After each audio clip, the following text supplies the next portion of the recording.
Reports से क्या निकल कर आ रहा है, ये पूरी डिटेल्स लेकर अब हमारे साथ वरुण जुड़ चुके हैं। Varun, good morning. बताएं कौन से स्टॉक्स ब्रोकरेज रिपोर्ट्स के दम पर आज फोकस में रहेंगे? Good morning Ashisha. तो शुरुआत करूंगा पावर स्टॉक्स के साथ, क्योंकि यहाँ पे नमूरा ने कवरेज की शुरुआत की है। टाटा पावर और जेएसडब्ल्यू एनर्जी दोनों पे कवरेज की शुरुआत की गई है। टाटा पावर पे खरीदारी की सलाह, 560 रुपये का प्राइस टारगेट है। इनका कहना है कि करीब करीब FY24 से 27 तक 16% के एबिटा CAGR ग्रोथ से कंपनी ग्रो करेगी। और रिन्यूएबल एनर्जी अगर आप देखेंगे तो वहाँ पे काफ़ी बेहतरीन ग्रोथ कंपनी डिलीवर करने वाली है।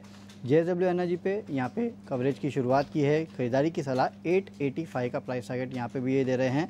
इनका कहना है कि यहाँ पे एबिटा CAGR ग्रोथ 24 से 27 तक करीब 38% की रहने वाली है। तो बेहतर ग्रोथ के चलते दोनों ही पावर स्टॉक्स पे इन्होंने अपने कवरेज की शुरुआत की है। अब बात करते हैं स्किपर की। तो नुआमा का रिपोर्ट है, इन्होंने कवरेज की शुरुआत की है। 650 के प्राइस टारगेट ये स्किपर पे दे रहे हैं। इनका कहना है कि ऑर्डर इनफ्लोज अच्छे हैं और आगे काफ़ी सारे बेनिफिट्स इस कंपनी को मिल सकते हैं। एक्सपोर्ट ऑर्डर के भी बेनिफिट कंपनी को मिल सकते हैं। ऑर्डर इनफ्लोज, सेल्स और EPS में अगर आप देखेंगे तो FY27 तक 22, 26 और 50% के आसपास की CAGR से ये कंपनी ग्रो कर सकती है और अपनी कैपेसिटी को भी कंपनी बढ़ा रही है, जिसका फ़ायदा कंपनी को मिलेगा। M&M CLSA की रिपोर्ट है, अपडेट किया है। होल्ड से आउट परफॉर्मर का कॉल, प्राइस टारगेट 2654 से बढ़ा के 3400 रुपये का कर रहे हैं। इनका कहना है कि SUV में अच्छी खासी प्रॉफिटेबल ग्रोथ है और ROE जो है कंपनी के अच्छे खासे बढ़ रहे हैं, जो कि इस कंपनी के ओवरऑल री-रेटिंग को यहाँ पे ट्रिगर करते हैं।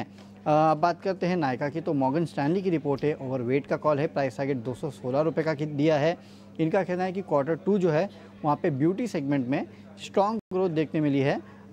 फैशन सेगमेंट अगर आप देखेंगे तो Q1 के मुकाबले ही ग्रोथ देखने मिली है। Q2 में रेवेन्यू ग्रोथ जो है वो मिड-20s में रह सकती है, ऐसा इनका कहना है। और आखिरी में आज नमूना की तरफ से इंडिया स्ट्रैटेजी आई है। इनका कहना है कि हाल फिलहाल में जो इंटरेस्ट देखने मिल रहा है हांगकांग और चाइना में, उसके चलते थोड़ा नियर टर्म रिस्क इंडिया में देखने मिल सकता है और अंडर परफॉर्मेंस देखने मिल सकता है। लेकिन लॉन्ग टर्म अगर आप देखेंगे तो अभी भी स्टोरी इंटैक्ट है। खासकर स्ट्रक्चर और स्टोरी जो है इंडिया की, वो अभी भी अट्रैक्टिव है।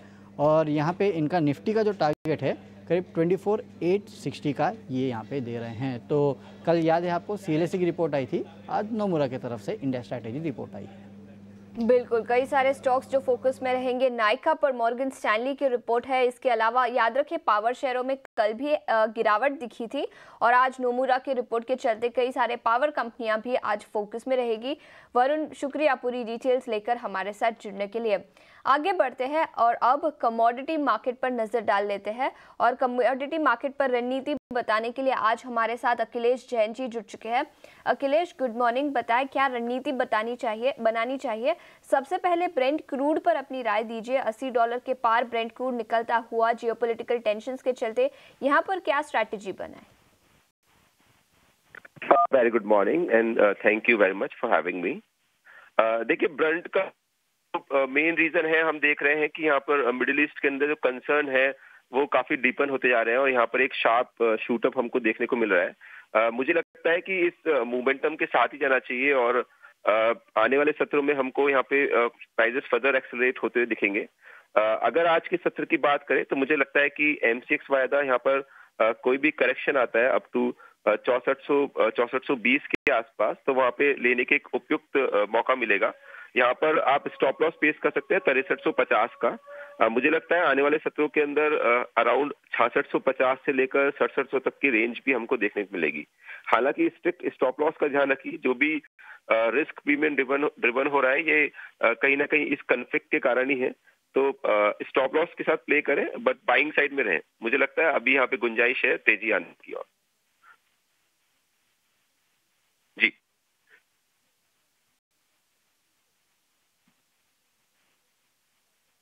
थोड़ी सी नरमी दिखी है, यहाँ पर क्या स्ट्रैटेजी बनानी चाहिए? आपका वॉइस क्लियर नहीं था, किसके लिए पूछ रहे हैं? गोल्ड और सिल्वर, सोने चांदी पर आपकी राय जानना चाहेंगे। देखिए, यहाँ पे दो चीजों को समझना पड़ेगा। स्पेशली गोल्ड की बात करें, क्रूड की बात करें या डॉलर की बात करें, जैसे मैंने कहा कि जब भी कन्फ्लिक्ट होते हैं तो ये असेट क्लास सबसे ज्यादा बेनिफिट होती है, क्योंकि यहाँ पर इन्वेस्टमेंट जो रिस्क को रिमूव करने के लिए इन्वेस्टमेंट होता है इन असेट क्लास के अंदर होता है। तो मुझे लगता है कि गोल्ड थोड़ा सा कंपेरेटिवली सिल्वर यहाँ पर परफॉर्म करेगा। आउट परफॉर्म तो नहीं करूंगा, बट इस तरह की कंडीशंस में गोल्ड के अंदर मुझे लगता है कि बाइंग साइड में रहना चाहिए।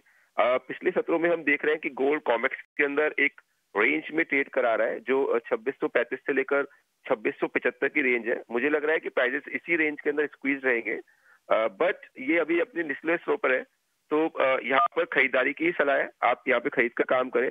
2635 के ऊपर स्पॉट गोल्ड जब तक बना हुआ है, मुझे लगता है ग्रेजुअली भाव 2665 2675 की रेंज तक वापस से देखने को मिलने चाहिए। वहीं एमसीएक्स की बात करें तो 75,950 एक अच्छा उपयुक्त लेवल होगा, वहां पर आप खरीदारी कर सकते हैं। 75,825 का इसमें स्टॉप लॉस है। टारगेट छोटे ही रखे, 76,200 300 की रेंज में मुझे लगता है कि गोल्ड में टारगेट देखने को मिलना चाहिए। वहीं सिल्वर में देखें तो यहाँ पे मुझे लगता है कॉन्ट्रा कॉल थोड़ा सा बेटर रहेगा, क्योंकि सिल्वर को यहाँ पे ऐसा कोई डायरेक्ट बेनिफिट मिलते नहीं लगता मुझे।